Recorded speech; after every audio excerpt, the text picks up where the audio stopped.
셜록 홈즈. 5개의 오렌지 씨앗.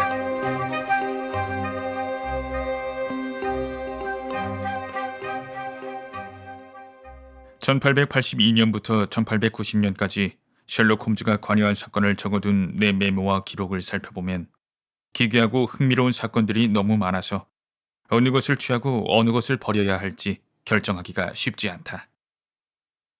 몇몇 사건은 신문을 통해서 세상에 널리 알려졌으나 어떤 사건은 내 친구가 뛰어나고 특수한 재능을 발휘했음에도 불구하고 공개되지 못했다. 또 홈즈의 뛰어난 분석력에도 불구하고 시작은 있지만 결말이 없는 채 끝나버린 사건도 있다. 그런가 하면 부분적으로만 해결되고 그 설명도 이런저런 추측만 가능한, 그래서 홈즈의 특기인 완벽한 논리적 증거가 확실하지 않은 사건도 있었다. 특히 마지막 경우에 해당되는 사건들 중에서 그 내용이 아주 기이하고 뜻밖의 결말에 이른 것이 있어서 세상에 알리고 싶은 사건이 하나 있다. 하지만 이 사건은 아직 완전하게 해결되지 않았으며 몇 가지 이유로 미루어 영원히 풀리지 않을 것 같다는 점을 미리 알아두길 바란다. 1887년에는 다양한 사건들이 일어났다.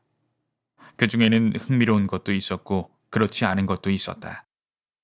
나는 이 사건들을 기록해 두었는데 한 해 동안 일어난 사건 항목들 중에는 파라돌방의 괴사건, 가구 창고 지하실에서 호화로운 사교 단체를 운영했던 아마추어 구걸인 협회 사건, 영국 범선 소피 앤더스노 행방불명 사건, 우파 섬에 사는 그라이스 패터슨 일가의 기묘한 사건, 캠버웰 독살 사건 등이 눈에 띈다. 아직도 기억하는 사람이 있을지 몰라도 캠버웰 독살 사건에서 셜록 홈즈는 죽은 자의 시계 태엽을 감아보고 그것이 2시간 전에 감겼었다는 사실을 알아내 피해자가 침대에 든 지 2시간이 채 되지 않았다는 것을 증명했다.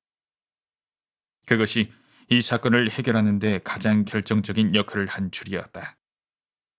언젠가는 이들 사건에 대해서도 이야기할 기회가 오겠지만 지금 내가 다루려는 사건만큼 기묘하거나 독특한 것은 없었다. 9월 하순의 일이었다. 추분이면 불어오는 강풍이 그 어느 해보다도 강하게 몰아쳤다. 바람은 하루 종일 날카로운 울음소리를 냈고 비는 창을 때렸다.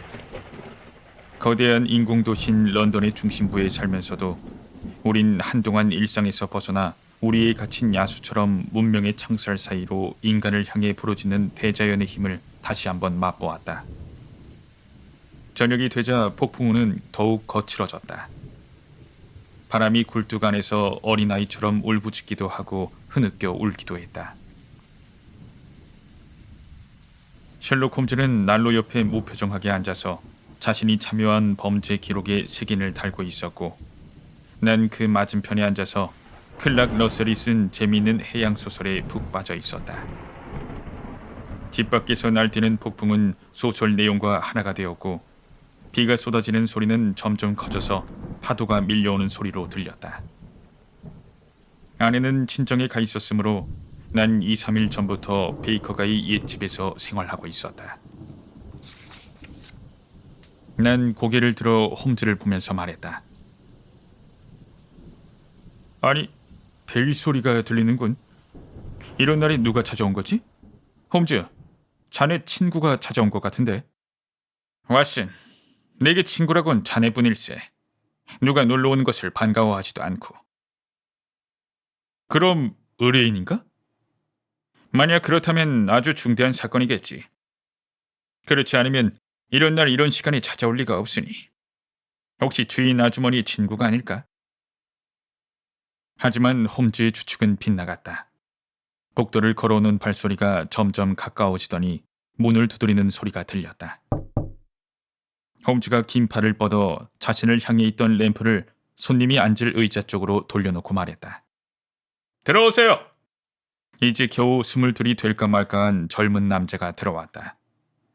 깔끔하게 가꾼 외모에 옷차림은 단정했고 행동에서도 품위가 느껴졌다. 손에 들고 있는 우산에서 빗물이 뚝뚝 떨어졌고 긴 우비도 비에 젖어 반짝였다. 악천후를 뚫고 온 것이 분명했다. 남자는 램프의 불빛 속에서 불안한 눈빛으로 주위를 둘러보았다. 그의 얼굴은 창백하게 질려 있었고 눈은 몽롱한 것이 심란한 걱정 때문에 완전히 기력을 잃은 사람처럼 보였다. 실례합니다. 두 분께 방해가 되진 않겠지요? 이런 깨끗하고 아늑한 방에 폭풍우의 흔적을 남기게 됐습니다. 남자가 금태 안경을 쓰며 말했다. 외투와 우산을 걸어두세요. 이 고리에 걸면 금방 마를 겁니다. 남서부에서 오셨군요. 홈즈의 말을 들은 사내가 고개를 끄덕였다. 네, 서식스의 호샴에서 왔습니다. 구두 끝에 점토와 하얀 석회질 암석이 섞인 흙이 묻어 있군요. 그 지역의 특징이죠. 사실 전 조언을 얻고 싶어서 찾아왔습니다. 쉬운 일입니다. 그리고 도움도요. 그건 경우에 따라서 쉽지 않을 수도 있습니다. 홈즈 선생님의 명성은 익히 들어서 알고 있습니다. 프렌더 게스트 소령에게 전부 들었거든요. 탱커빌 클럽 스캔들 사건에서 선생님이 어떻게 소령을 도와주셨는지를요. 아, 그 사건 말입니까? 소령이 카드게임에서 속임수를 쓴다는 누명을 썼죠. 소령님 말씀으로는 선생님이라면 무슨 사건이든 해결할 수 있다고 하던데요. 그분이 나를 과대평가했군요. 선생님은 실패를 모르는 분이라고도... 아니, 지금까지 4번 실패했습니다. 남자를 상대로 3번, 여자를 상대로 1번. 하지만 성공한 횟수에 비하면 아무것도 아니지 않습니까? 대부분 성공한 것은 사실이죠. 그렇다면 제 문제에서도 성공을 거두실 겁니다. 의자를 난로불 쪽으로 더 가까이 가져가시고 무슨 문제인지 자세히 말해주세요. 평범한 사건은 아닙니다. 내가 의뢰받은 사건 중에서 평범한 것은 하나도 없습니다. 여긴 최종 재판소 같은 곳이니까. 그래도 우리 가문에 벌어진 사건만큼 이상하고 묘한 이야기는 아직 못 들어보셨을 겁니다. 재미있을 것 같군요. 자, 처음부터 순서에 따라서 요점을 말해주세요. 매우 중요하다고 생각하는 내용에 대해서는 나중에 자세히 물어보겠습니다. 홈즈가 그를 재촉했다. 청년은 의자를 난로 쪽으로 당겨 젖은 다리를 난로불 쪽으로 뻗었다. 전 존 오픈쇼라고 합니다. 그렇지만 이 무시무시한 사건에서 제 자신은 아무 의미가 없습니다. 대대로 내려온 문제이기 때문에 사건을 확실하게 이해하려면 그 발단이 된 대로 거슬러 올라가야 합니다. 우선 제 할아버지에게는 아들이 둘 있었다는 점을 말씀드리고 싶군요. 형은 제 큰아버지인 일라이어스이고 동생은 제 아버지인 조셉입니다. 아버지는 코벤트리에서 작은 공장을 운영하고 있었는데 자전거가 발명되면서 사업은 점점 커졌습니다. 터지지 않는 오픈쇼 타이어의 특허를 가지고 있었고 그 덕분에 사업에서 대성공을 거두었으며 나중에 그 사업권을 팔아 막대한 재산을 얻어 은퇴했습니다. 큰아버지인 일라이어스는 젊었을 때 미국으로 건너가 플로리다에서 농장을 경영했는데 이것도 잘 됐다고 합니다.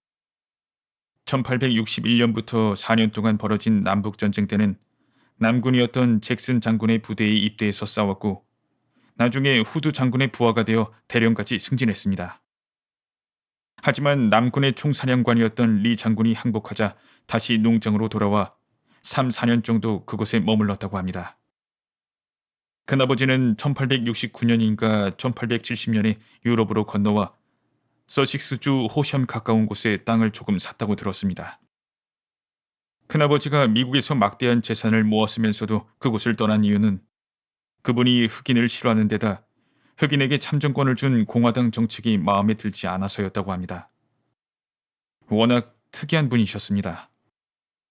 성격의 기복이 심하고 성급하며 화가 나면 차마 입에 담을 수 없는 독설을 퍼부었고 평소엔 사람들을 잘 만나지 않았습니다. 호샴에서 몇 년을 살았는데 사람들 말로는 한 번도 시내에 나가본 적이 없을 거라 하더군요.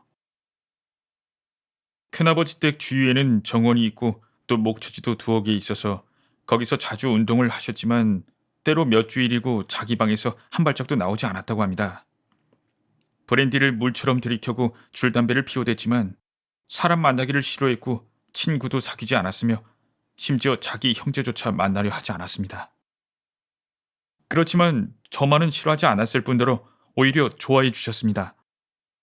제가 12살이었을 때 처음 배웠는데 그때가 1878년이었으니까 큰아버지가 영국으로 돌아오신 지 7, 8년 뒤의 일이로군요. 큰아버지는 아버지에게 부탁해서 저를 양자로 받아들이고 함께 살았습니다. 큰아버지는 그분 나름대로 저를 예뻐해 주셨습니다.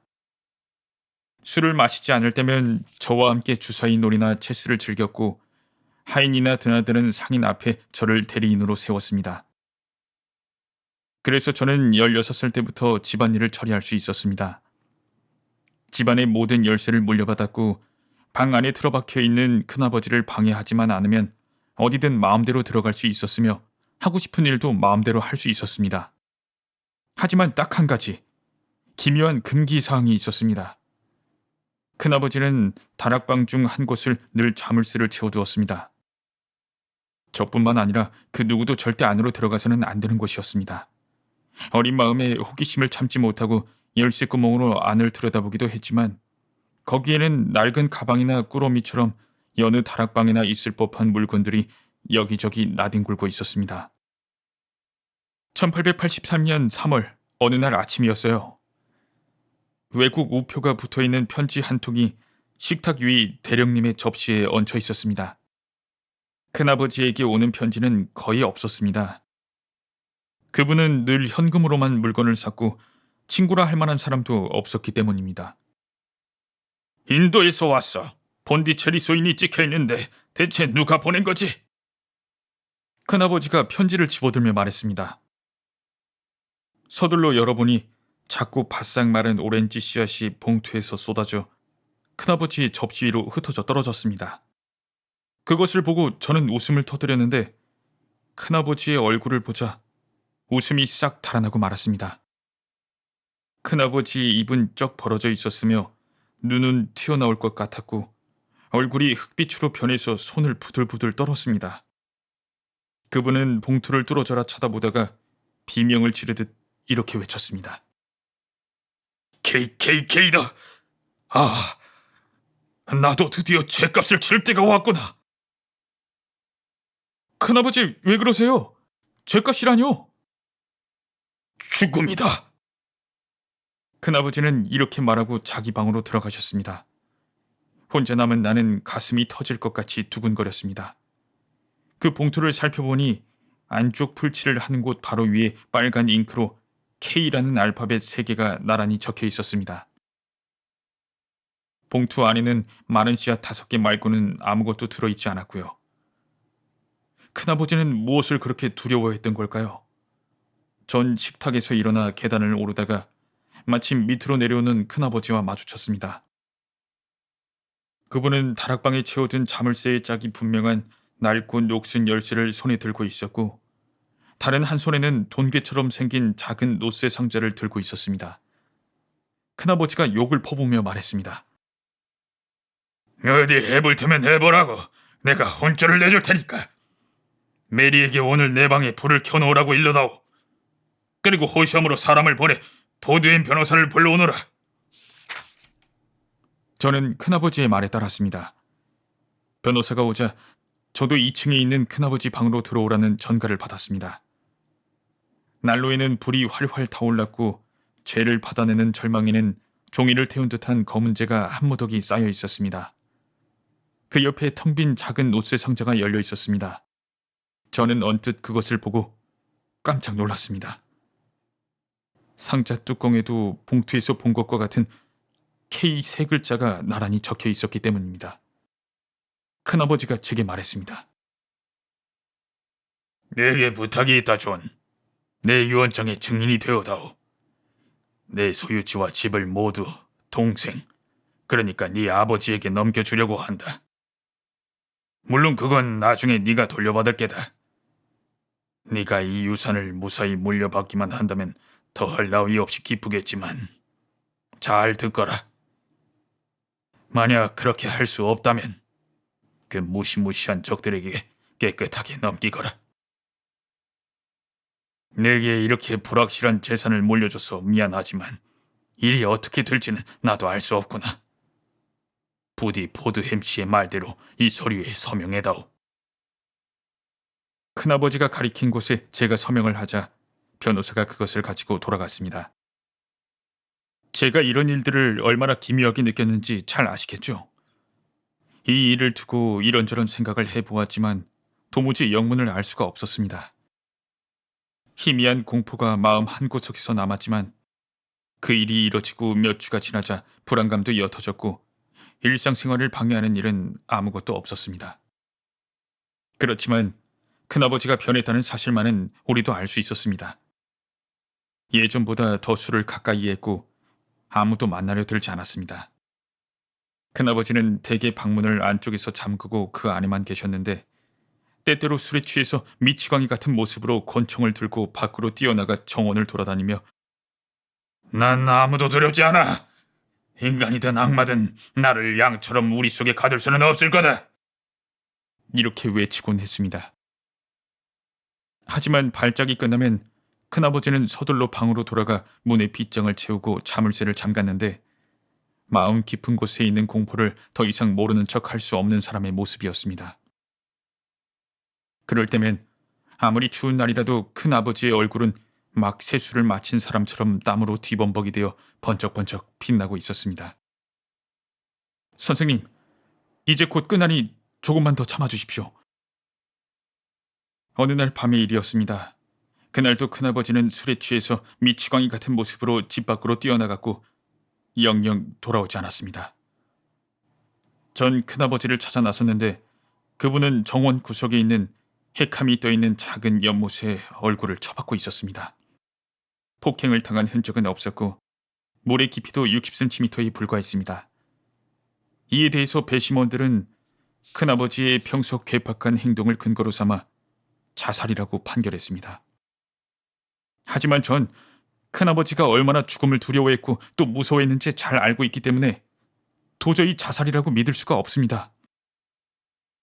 하지만 사건은 그것으로 끝났고 아버지가 큰아버지의 땅과 집, 은행에 예금해둔 14,000파운드를 상속했습니다. 드디어 홈즈가 입을 열었다. 잠깐, 이 이야기는 내가 지금까지 들어본 것 중에서 가장 기이합니다. 큰아버지에게 편지가 온 날과 큰아버지가 자살로 추정되는 모습으로 돌아가신 날이 정확히 언제입니까? 편지가 온 것은 1883년 3월 10일이었고 돌아가신 날은 7주 후인 5월 2일 밤이었습니다. 고맙습니다. 이야기를 계속하세요. 아버지가 호샤멜 재손을 상속한 뒤 전 아버지에게 부탁해서 언제나 자물쇠를 채워두었던 그 다락방을 샅샅이 뒤졌습니다. 거기에 그 누스의 상자가 있었는데 내용물은 전부 불에 태워졌고 안은 텅 비어 있었습니다. 뚜껑 안쪽에는 글씨가 적힌 종이가 붙어 있었습니다. 종이 윗부분에는 KKK라는 글자가 있었고 아랫부분에는 편지, 일기, 영수증, 장부라고 적혀 있었습니다. 그것을 보고 큰아버지가 태운 서류가 무엇인지 짐작할 수 있었습니다. 그 외에 중요해 보이는 것은 없었습니다. 큰아버지의 미국 생활과 관련 있는 여러 가지 서류와 노트가 흩어져 있을 뿐입니다. 거기에는 남북전쟁 때의 물건들도 있었는데 큰아버지가 임무에 충실하고 용감한 군인이었다는 사실을 증명하고 있었습니다. 그리고 전쟁이 끝난 뒤 남부의 각주를 재건하던 시대의 물건들도 있었습니다. 대부분 정치에 관한 것들이었습니다. 큰아버지는 북부에서 파견된 철새 같은 뜨내기 정치가들을 아주 싫어하셨습니다. 저희 아버지는 1884년 초부터 호샴에서 살기 시작했는데 1885년 1월까지는 평온한 생활이 이어졌습니다. 1월 4일 우린 아침 식사를 하려고 식탁에 앉았는데 아버지가 무엇에 놀란 듯이 날카로운 비명을 질렀습니다. 아버지는 자리에 앉은 채 한 손에는 이제 막 뜯은 봉투를, 다른 한 손에는 마른 오렌지 씨앗 5개를 들고 있었습니다. 제가 대령님, 그러니까 큰아버지 이야기를 할 때마다 아버지는 근거 없는 소리라며 언제나 무시하고 말았습니다. 그렇지만 자신이 직접 같은 일을 당하자 겁에 질려 어떻게 해야 좋을지 모르는 듯 했습니다. 존, 이게 대체 어떻게 된 일이냐? 아버지가 중얼거리는 듯한 목소리로 물었습니다. 전 가슴이 무거워지는 것을 느끼면서 대답했습니다. KKK입니다. 봉투 안을 들여다본 아버지가 소리 질렀습니다. 정말 그렇구나. 여기에 그렇게 적혀 있어. 그런데 그 위에 있는 건 대체 뭐냐? 제가 아버지의 어깨 너머로 그 문장을 보고 읽었습니다. 서류를 해시계 위에 올려놓아라. 서류? 무슨 서류를 말하는 거냐? 해시계는 또 뭐지? 정원에 있는 해시계를 말하는 거예요. 그리고 서류는 큰아버지가 태워버린 것이죠. 제기를, 난 문명국에서 살고 있다. 이건 말도 안 되는 소리야. 그 편지는 대체 어디서 온 거냐? 아버지는 억지로 태어난 척했습니다. 전 소인을 보고 대답했습니다. 스코틀랜드 동쪽에 있는 던디에서 왔네요. 이건 되먹지 못한 장난질이야. 해시계나 서류가 나랑 무슨 상관이란 말이냐? 이런 쓸데없는 장난에 놀아날 시간 없어. 경찰에 신고해야 해요. 사람들의 웃음거리가 될 뿐이다. 그럴 필요 없어. 그럼 모든 일을 제게 맡겨주세요. 아니, 이런 말도 안 되는 일로 소란 떨 필요 없다. 아버지는 매우 완고한 사람이었기 때문에 더 이상 이 문제를 의논하려 하지 않았습니다. 하지만 전 불길한 예감에 휩싸였습니다. 편지가 온 지 사흘째 되던 날, 아버지는 오랜 친구인 프리바디 소령을 방문하기 위해 집을 나섰습니다. 소령은 포츠다운 힐 요새의 사령관이었습니다. 전 집에서 벗어나면 그만큼 위험에서 벗어난다고 생각해서 아버지의 외출을 기뻐했습니다. 하지만 그것은 어처구니없는 착각이었습니다. 아버지가 출발하신 지 이틀째 되던 날, 소령에게 전보를 받았습니다. 즉시 그곳으로 와달라는 내용이었습니다. 아버지는 그 부근에 수없이 깔려있는 석회질 암석을 캐는 깊은 갱도에 떨어져 두개골이 깨지고 의식을 잃은 채 쓰러져 있었습니다. 전 서둘러 달려갔지만 아버지는 끝내 의식을 회복하지 못하고 그대로 숨을 거두고 말았습니다. 아버지는 땅거미가 질 무렵에 잉글랜드 남쪽에 있는 페어럼에서 돌아오는 길이었습니다. 그곳 지리에 어둡고 갱도 주변에 울타리가 없었기 때문에 발을 헛디뎌 갱도로 떨어진 듯이 보였습니다. 배심원들은 과실사라고 판결했습니다. 저도 아버지의 죽음에 관련된 사실들을 하나하나 주의 깊게 살펴보았지만 타살이라고 여겨질 만한 점은 하나도 없었습니다. 폭행을 당한 흔적도 없었고 수상한 발자국도 없는 데다 도둑 맞은 물건도 없었고 의심스러운 자를 목격한 사람도 없었습니다. 그래도 제 마음은 안정을 찾지 못했고 오히려 어떤 음모가 아버지를 노리고 있었다고 확신하게 되었습니다. 이런 불길한 상황에서 전 유산을 물려받았습니다. 여러분은 어째서 그것을 처분하지 않았느냐고 물으실지도 모르겠습니다. 우리를 둘러싼 재난은 큰아버지가 미국에서 겪었던 어떤 일과 관계된 것 같다고 생각했습니다. 그러니 가령 집을 옮긴다 해도 위험은 늘 저를 따라다닐 것이라고 생각했죠. 아버지는 1885년 1월에 돌아가셨고 그로부터 2년 8개월이라는 시간이 흘렀습니다. 그동안 전 호샴에서 행복하게 생활했고 그 무시무시한 저주가 아버지의 때에서 끝나 우리 가족에게서 멀어졌다는 희망적인 생각이 들었습니다. 그런데 안심하기에는 너무 일렀던 것입니다. 어제 아침 아버지를 덮쳤던 그 저주가 제게도 똑같이 다가오고 말았습니다. 청년은 조끼에서 구겨진 봉투를 꺼내 탁자 쪽으로 돌아앉아 그 위에 조그맣고 마른 오렌지 씨앗 5개를 쏟아냈다. 이게 그 봉투입니다. 청년이 말을 이었다. 런던 동부에서 왔습니다. 내용은 아버지가 받았던 마지막 편지와 똑같습니다. KKK. 그리고 서류를 해시기 위에 올려놓아라 라는 글입니다. 그래서 당신은 어떻게 했습니까? 홈즈가 물었다. 아무것도 하지 않았습니다. 아무것도 하지 않았다고요? 솔직히 말해서 달리 방법이 있을 것 같지 않습니다. 뱀 앞에 앉아있는 가엾은 토끼 같은 기분입니다. 도망칠 수 없고 저항할 수도 없는 잔혹한 악마의 소나기에 걸려든 이상 아무리 발버둥 치고 조심해도 벗어날 수 없을 것만 같습니다. 청년은 희고 가느다란 손으로 얼굴을 가렸다. 안 돼요, 안 돼.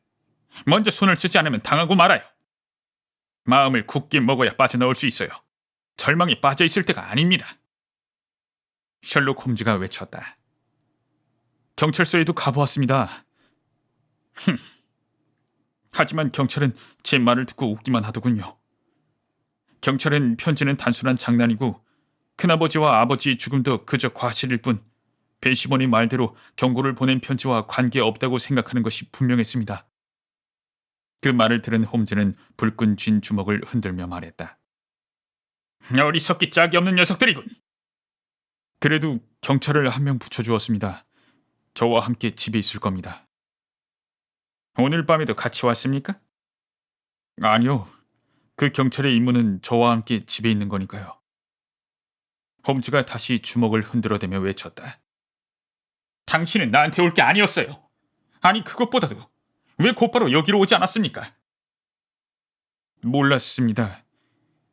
사실은 오늘 프렌더 게스트 소령에게 하소연했다가 여기로 가보라는 조언을 듣고 선생님을 찾아온 것입니다.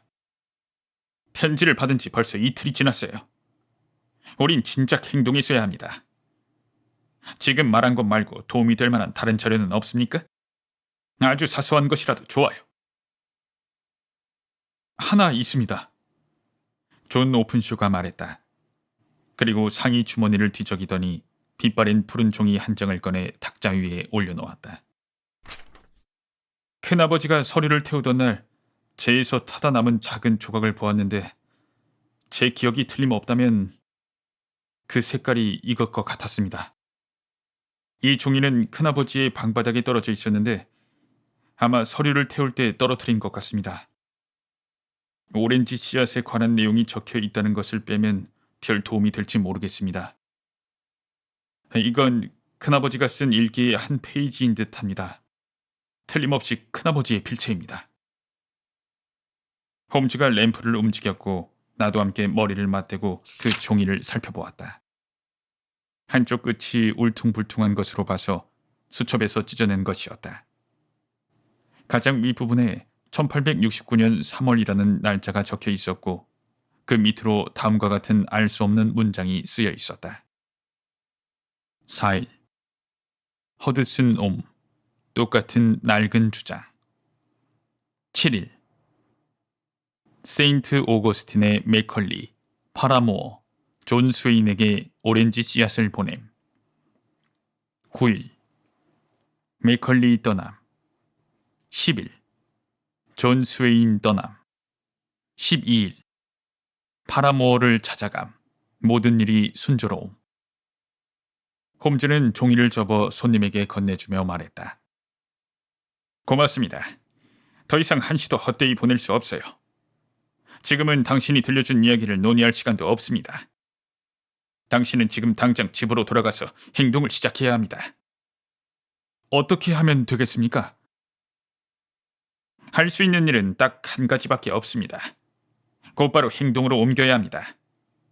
우선 그 종이 쪽지를 노쇠 상자 안에 넣으세요. 그리고 다른 서류는 전부 큰아버지가 태워버렸고 이 한 장만 남았다는 내용을 적어서 같이 넣어두십시오. 상대가 그 사실을 믿을 수 있도록 잘 써야 합니다. 그렇게 준비가 끝나면 바로 그 상자를 놈들이 제시한 장소인 해시계 위에 올려놓으세요. 알겠습니까? 잘 알겠습니다. 지금은 복수 따위는 생각하지 마시오. 그건 법이 알아서 할 일입니다. 단, 우리도 그물을 쳐야 합니다.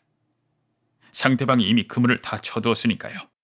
가장 먼저 당신을 둘러싸고 있는 위험을 없애야 합니다. 수수께끼를 풀고 악당들을 벌하는 것은 그 다음의 일입니다. 감사합니다. 덕분에 새로운 희망이 생겼어요. 죽다 살아난 느낌입니다. 말씀하신 대로 하겠습니다. 자리에서 일어난 청년이 외투를 입었다. 이러고 있을 시간이 없습니다. 주위를 잘 살피세요. 위험이 코앞에 닥쳤다는 사실은 분명하니까요. 어떻게 돌아갈 생각입니까? 워털루역에서 기차로 갈 겁니다. 아직 밤 9시가 안 됐군. 거리에 오가는 사람들이 꽤 많을 테니 별 탈 없이 갈 수 있을 겁니다. 그래도 조심해야 합니다. 무기를 가지고 있습니다. 좋습니다. 내일부터 나도 이 사건에 뛰어들도록 하죠. 그럼 호샴에서 뵐 수 있습니까? 아니, 이 사건의 열쇠는 런던에 있습니다. 내가 여기서 그것을 찾아내죠. 그럼 내일이나 모레 다시 찾아뵙고 상자와 서류에 관해서 말씀드리겠습니다. 모든 일을 선생님의 지시대로 하겠습니다. 청년은 우리와 악수를 나눈 뒤 방에서 나갔다. 밖에서는 여전히 바람이 울고 있었으며 빗줄기가 창문을 두드렸고 빗방울이 튀어올랐다. 이 기이하고 기발한 이야기는 돌풍에 떠밀려온 해초처럼 미친 듯이 날뛰는 폭풍 속에서 우리 곁으로 다가왔다가 다시 폭풍 속으로 빨려 들어간 느낌을 주었다. 셜록 홈즈는 한동안 말없이 머리를 앞으로 숙인 채 벌겋게 타오르는 불을 바라보며 앉아 있었다. 그러다 파이프에 불을 붙여 의자의 등을 기대고 둥그렇게 피어오르는 푸른 연기가 천장으로 올라가는 모습을 지켜보기 시작했다. 왓슨, 내가 보기에는 말일세. 지금까지 다룬 사건 중에서 이보다 더 기괴한 것은 없겠어. 4개의 서명을 제외하면 그럴 수도 있겠군. 그래, 맞아. 그건 예외로 해야겠군. 그때 숄토가 형제들은 아버지가 죄수들의 보물을 가로채는 바람에 사건에 휘말렸지. 하지만 존 오픈쇼라는 청년은 그들보다 훨씬 더 커다란 위험 속을 걷고 있는 것 같네. 홈즈, 그럼 그 위험이 무엇인지 확실하게 알아냈단 말인가? 그 성질은 의심의 여지가 없네. 그 위험이라는 게 대체 어떤 것인가? 그리고 이 KKK는 또 뭐지? 이 녀석은 왜 그 불행한 일가의 목숨을 노리는 걸까? 눈을 감은 셜록 홈즈는 양쪽 팔꿈치를 의자의 팔걸이에 대고 손가락 끝을 마주댔다. 이상적인 논리적 능력을 갖추고 있는 사람이라면 오직 단 한 번, 하나의 사실을 여러 각도에서 보기만 해도 그곳에 이르기까지 일어난 모든 일은 물론이고 거기에서 일어나게 될 미래의 모든 결론까지도 추리할 수 있을 걸세.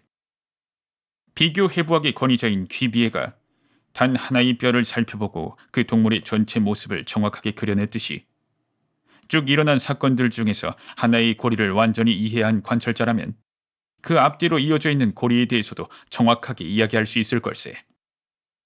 하지만 우린 아직 순수한 논리만으로 결론을 알 수 없네. 그건 이성만이 밝혀낼 수 있는 문제야. 연구를 통해서 다양한 문제를 해결할 수 있어. 모두가 오감에 의존해서 해결하려 해도 풀리지 않는 문제를 서재에 틀어박힌 채 풀 수도 있다는 소리야. 하지만 그건 논리적 능력을 최고로 발휘하기 위해서 추리자에게는 자신이 알고 있는 모든 사실을 남김없이 이용할 수 있는 힘이 있어야 하네. 자네도 알다시피 그것은 한 개인이 모든 지식을 알고 있어야 한다는 말이지. 자유교육이 발달하고 백과사전이 모든 분야를 다루고 있는 오늘날에도 만물 박사가 된다는 것은 쉽지 않네. 그렇지만 자기 일에 도움이 될 만한 범위라면 그에 속하는 모든 지식을 갖추기가 꼭 불가능하지만도 않아. 난 그렇게 하려고 노력해왔네. 내 기억이 정확하다면 우리가 서로 알고 얼마 지나지 않아서 자네가 내 지식의 한계에 대해서 정확하게 언급한 적이 있었지. 내가 웃으며 대답했다. 그래, 맞아. 그건 정말 재미있는 기록이었어. 철학, 문학, 정치에 관한 자네 지식은 전혀 없었고 식물학 지식은 분야가 무엇이냐에 따라 정도가 달랐네. 지질학이라면 런던에서 80km 이내의 지역에 있는 흙을 보고 어느 지역의 것인지 알아낼 만큼 정통했지. 화학 지식도 매우 기이하고 해부학은 체계적이지 않았네. 인기 문학이나 범죄에 대해서는 방대한 지식을 자랑했고 바이올린 연주에 능하며 권투, 검술, 법률 분야에 상당한 실력을 갖추었지. 한편으로는 코카인과 니코틴 중독자이기도 했어. 자네에 대한 내 분석은 대략 이런 내용이었을 거야. 홈즈가 코카인과 담배에 관한 항목을 듣고 빙그레 웃었다. 맞아. 그때도 말했듯이 인간은 두뇌라는 좁은 다락방에 자기가 쓸 도구만 넣어두면 돼. 다른 것들은 모두 잡동사니를 쌓아두는 방에 던져두었다가 필요할 때마다 꺼냈으면 되는 걸세. 그런데 오늘 우리 앞에 던져진 이 문제. 이런 사건을 대할 때는 우리의 모든 지식을 총동원해야 하네.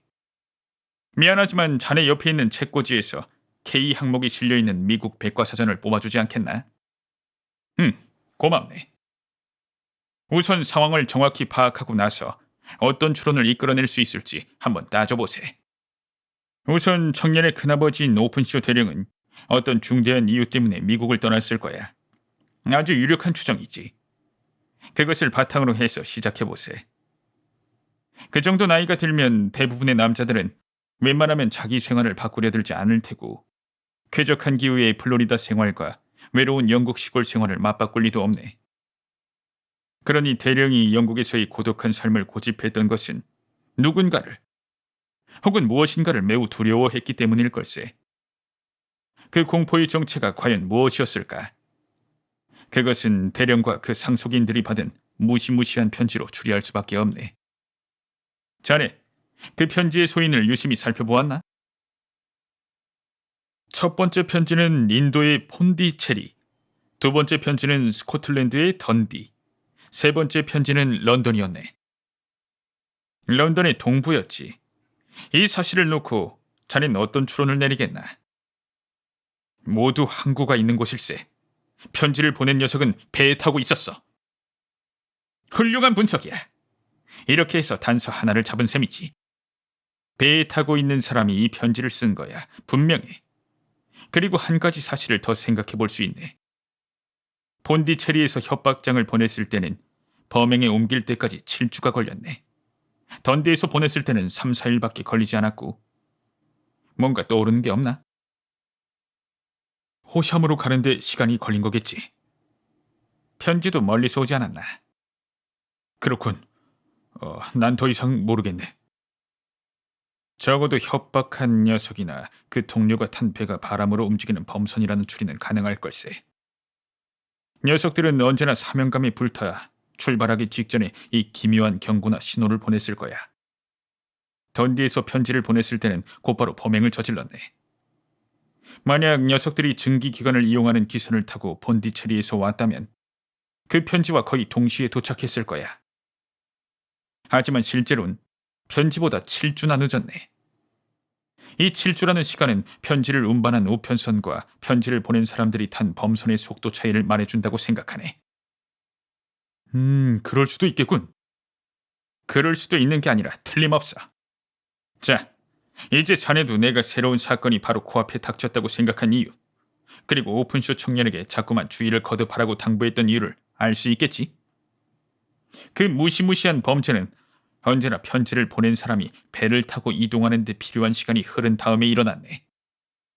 그런데 이번 편지는 런던에서 보냈어. 시간적 여유가 없다는 말이지. 정말 큰일 났군. 그런데 왜 이렇게 끔찍한 짓을 저지르는 걸까?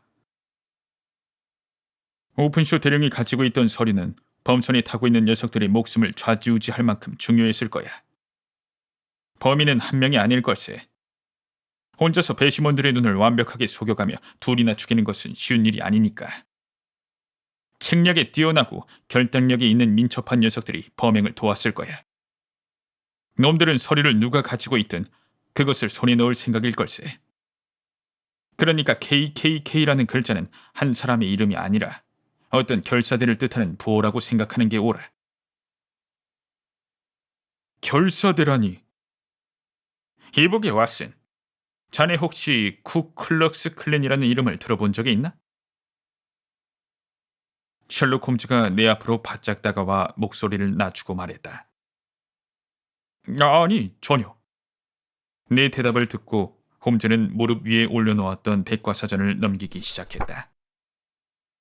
여기 있군. 이렇게 말한 홈즈는 다음과 같은 내용을 읽기 시작했다. 쿠클럭스 클랜. 소총의 공이치기를 잡아당길 때 나는 소리와 비슷하여 붙여진 이름이다. 이 무시무시한 비밀 결사대는 남북 전쟁이 끝난 뒤 남북 각주에 있던 남군 소속 군인들 몇 명이 모여 결성했으며 곧 전국으로 세력을 확장했다. 특히 테네시, 루이지애나, 남북 캐롤라이나, 조지아, 플로리다에는 주마다 지부를 두었다. 이 결사는 흑인 유권자를 협박하고 자신들의 견해에 반대하는 자를 살해하거나 외국으로 내쫓는 등 주로 정치적 목적을 이루기 위해 힘쓰고 있다. 이 결사대는 폭행을 가하기 전에 기묘하지만 일반인들에게 잘 알려진 방법을 사용해서 상대에게 미리 경고한다.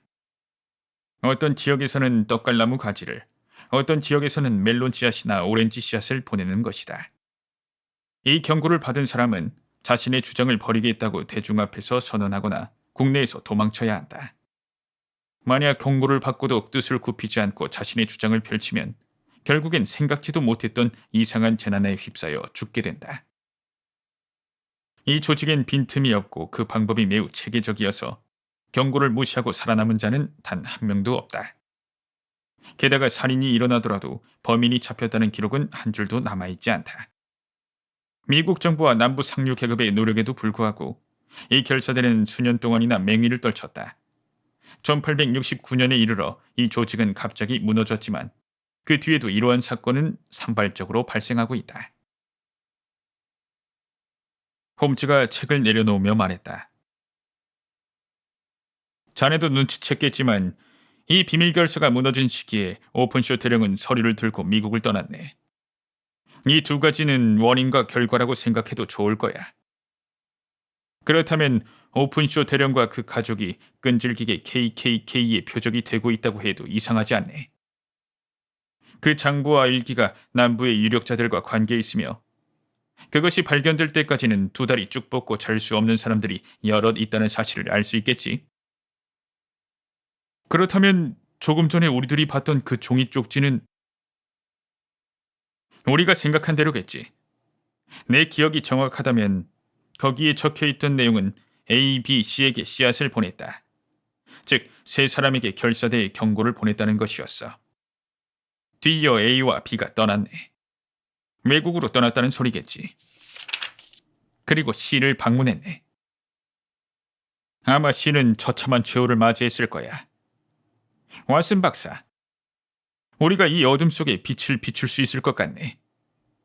오픈쇼 청년이 살아남을 길은 내가 시키는 대로 하는 것뿐이네. 오늘 밤엔 더 이상 할 말도 할 일도 없으니 내 바이올린을 집어주지 않겠나? 30분 정도는 이 궂은 날씨와 우리 인간 동포들의 참상을 잊고 싶네.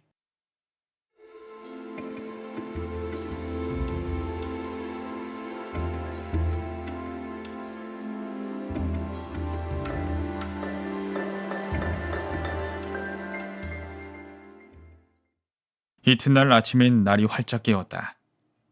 대도시 런던을 덮은 희미한 안개 사이로 태양이 부드럽게 빛을 발했다. 내가 아래로 내려가자 홈즈는 이미 식탁에 자리를 잡고 앉아 있었다. 미안하지만 먼저 먹고 있었네. 오픈쇼 청년의 사건을 조사하려면 오늘은 아주 바쁠 것 같아서. 수사를 어떻게 진행할 생각인가? 그건 처음 수사 결과에 따라서 달라지겠지만 결국엔 호샴까지 가야 할 것 같네. 처음부터 그쪽으로 가는 게 아니었나? 응, 런던 시내에서부터 시작할 생각이네. 배를 좀 눌러주겠나? 가정부가 자네 커피를 들고 올 걸세. 기다리는 동안 난 아직 아무도 읽지 않은 신문을 식탁에서 집어들고 훑어나갔다. 그런데 어떤 기사를 보는 순간 심장이 멈춰버리는 듯했다.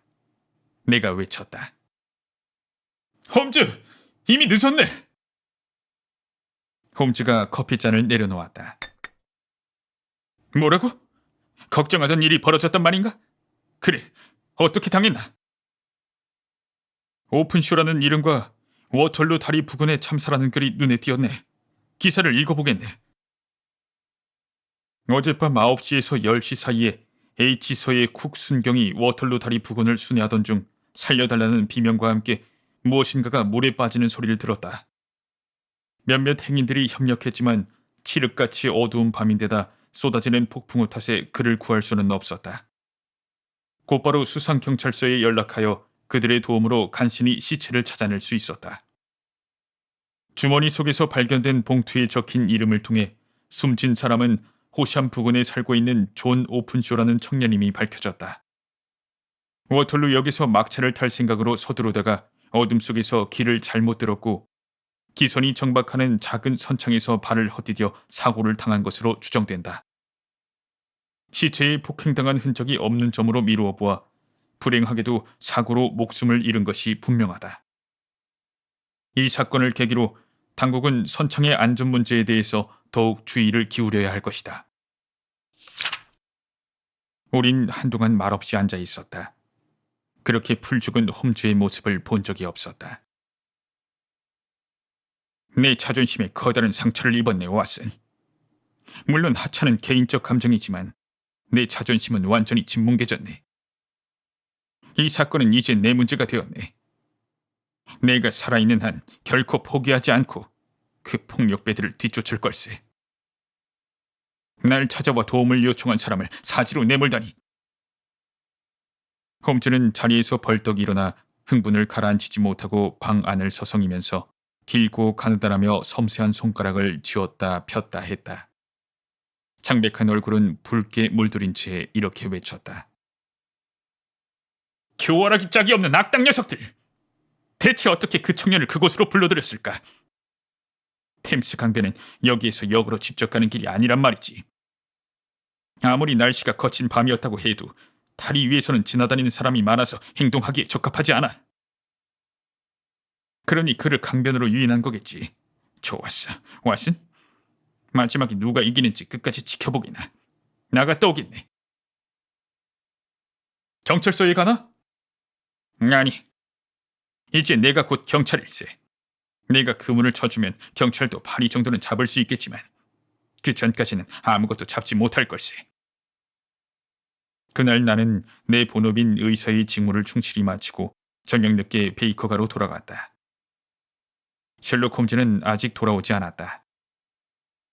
그는 밤 10시 가까이 돼서야 창백하고 수척한 얼굴로 모습을 드러내고는 찬장 쪽으로 걸어가더니 빵을 찢어 꾸역꾸역 입으로 밀어넣고 물과 함께 단숨에 삼켜버렸다. 내가 홈즈에게 물었다. 배가 고팠나? 배고파 죽을 것 같았네.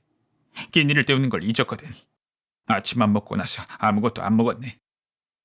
아무것도? 한 입도. 그런 것을 생각할 시간이 없었네. 그래, 일은 잘 됐는가? 단서를 잡았나? 녀석들은 이제 내 손아귀에 있는 것이나 마찬가지라네. 머지않아 오픈쇼 청년의 원수를 갚을 수 있을 것 같아. 왓슨? 이번엔 우리가 녀석들에게 그 악마의 표시를 붙여주는 걸세. 어떤가? 좋은 생각이지. 어떻게 할 생각인데? 홈즈는 선반 위에 있던 오렌지를 하나 집어들더니 그것을 몇 개로 갈라 그 안에 있는 씨앗을 빼내 탁자 위에 올려놓았다.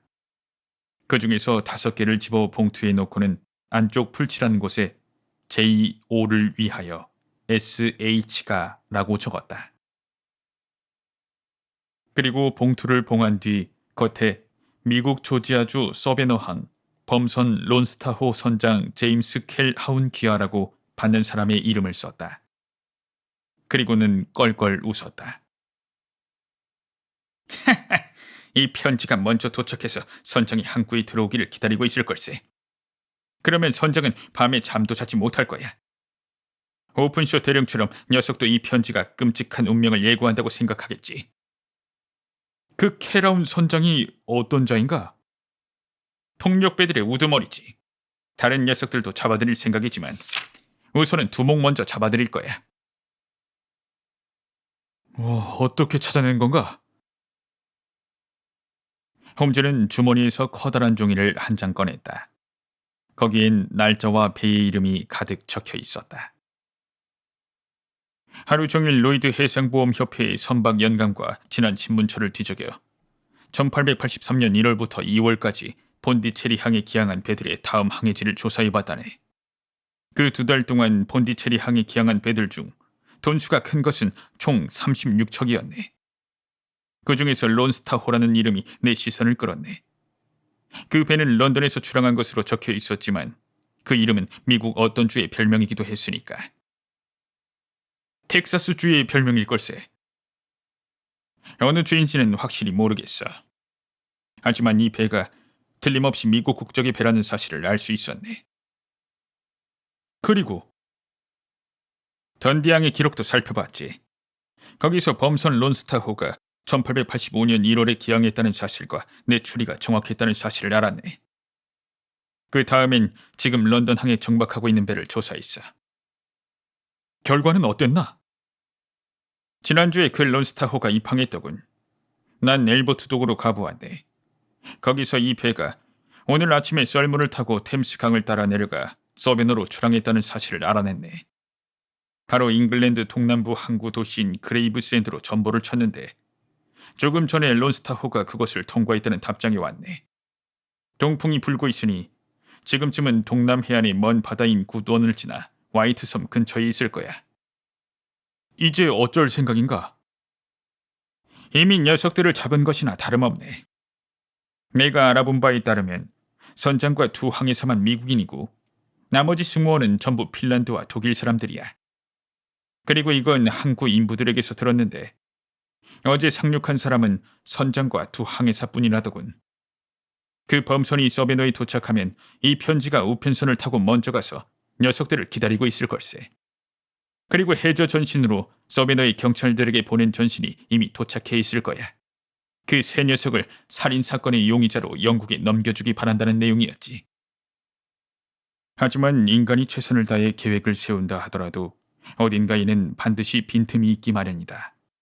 존 오픈쇼 살해범들은 영원히 오렌지 씨앗을 받지 못했다. 만약 그것을 받았다면 범인들은 자신들에게 결코 뒤지지 않는 책략이 뛰어나고 결단력이 강한 사람이 뒤를 쫓고 있다는 사실을 알았을 것이다. 그해 추분에 불어닥친 폭풍은 매우 길고 거칠었다. 우린 서베너에서 론스타호의 소식이 들려오기를 애타게 기다렸지만 오랫동안 아무 소식도 없었다. 그러다 드디어 저 멀리 대서양 한가운데서 부서진 범선의 돛대가 둥둥 떠다니는 것이 목격되었다는 정보를 얻었다. 그 잔해에는 론스타의 머리 글자인 LS가 새겨져 있었다고 한다. 이제 더 이상 우린 그 배의 운명에 대한 정보를 얻지 못할 것이다. 영원히 말이다.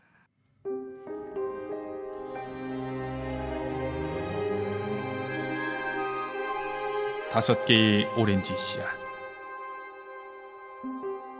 셜록 홈즈.